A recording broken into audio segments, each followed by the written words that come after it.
Good evening. Bismillahirrahmanirrahim. In the name of God, the most compassionate, most merciful.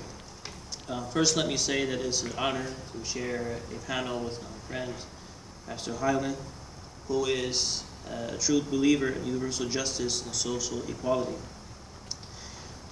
I imagine that it is Muslims who are spotlighted in terms of violence as being inspired by our religion. So rather than giving a whole lot of preliminary words, I want to go directly into that subject, because this is why we've come here today.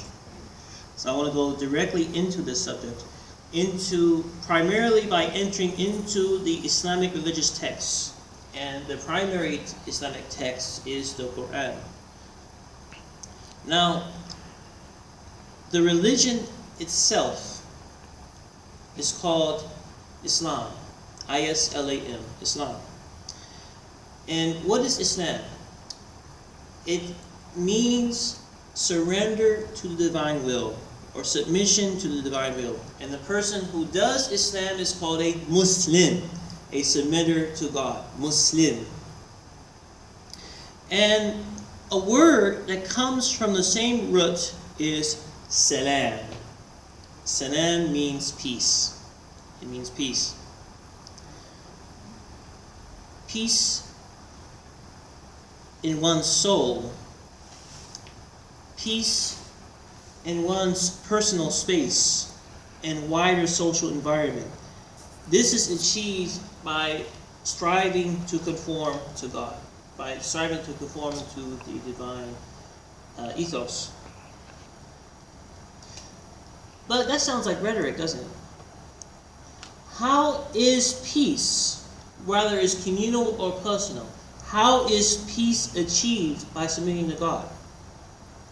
It's tempting in this day and age to answer that question by saying that peace is achieved by doing certain rituals, or by reciting certain mantras, or by attending church services, or by going to the mosque, etc., or by reading scriptures. Well, the Quran, the primary source of Islamic teaching, the Quran teaches us the qualities of the people who recognize God's sovereignty. Among those qualities are people of knowledge who stand for justice. شهد الله أنه لا إله إلا هو والملائكة والعلم قائما بالقسط. People of knowledge, والعلم قائما بالقسط. People of knowledge who stand for justice, who stand in connection or relation to justice. That's literally what the text says.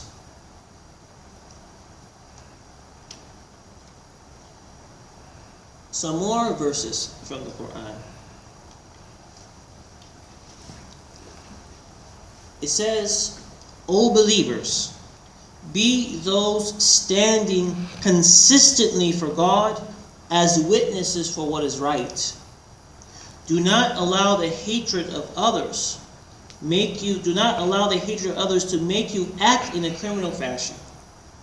Be just, as that is the closest to expressing one's devotion to God. Have the devotion to God. Indeed, God is aware of your actions. This is the Quran. This is chapter 5, verse 8, for anyone who's interested. Another verse reads, O believers, be those standing consistently for justice, as witnesses for God, even against your own selves, your own parents, or close family, if they are wealthy or poor. God is nearest to them both. So you can't even have discrimination based on someone's wealth or lack of wealth. The verse continues, so do not follow inclinations lest you deviate from justice. If you distort, the verse goes on to say, if you distort or turn away from what is right, then know that indeed God is aware of your actions. This is chapter 4, verse 135. So, peace is to be a synonymous word with justice. And I believe Dr. Martin Luther King said that in an injustice, peace. Justice anywhere? No, justice everywhere? Or the arc of history is long but bends towards justice? It'll come back to me, and perhaps after Pastor Howland's speech, it'll come back to me. I'm sorry about that. So peace is to be a synonymous word with justice. And peace is achieved by awareness. Peace is achieved by education. And this is simply a fact. When ignorance of a particular subject is removed, that means that the subject is known. That means that the subject is understood, or at least beginning to become understood. And when you understand something, it's no longer scary. It's no longer threatening. It's no longer frightening. And let me use this bad analogy.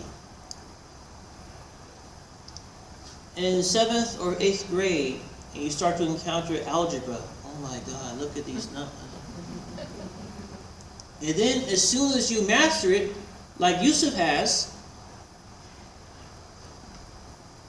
it's not a big deal. You're no longer frightened about this. So true education is necessary as a prerequisite or as a foundation for peace.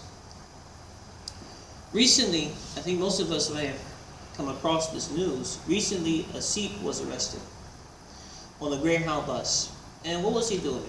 He was just minding his business. He was speaking to somebody in the Punjabi language.